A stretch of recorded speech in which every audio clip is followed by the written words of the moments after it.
شروع اللہ کے نام سے جو نہایت ہی مہربان رحم والا ہے۔ اللہ رب العزت کا ارشاد ہے، اے ایمان والو،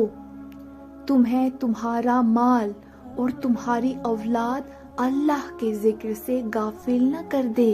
اور جو کوئی ایسا کرے گا سو وہی نقصان اٹھانے والے ہیں، اور اس میں سے خرچ کرو جو ہم نے تمہیں روزی دی ہے، اس سے پہلے کہ کسی کو تم میں سے موت آ جائے، تو کہے، اے میرے رب، تو نے مجھے تھوڑی مدت کے لیے ڈھیل کیوں نہ دی کہ میں خیرات کرتا اور نیک لوگوں میں سے ہو جاتا۔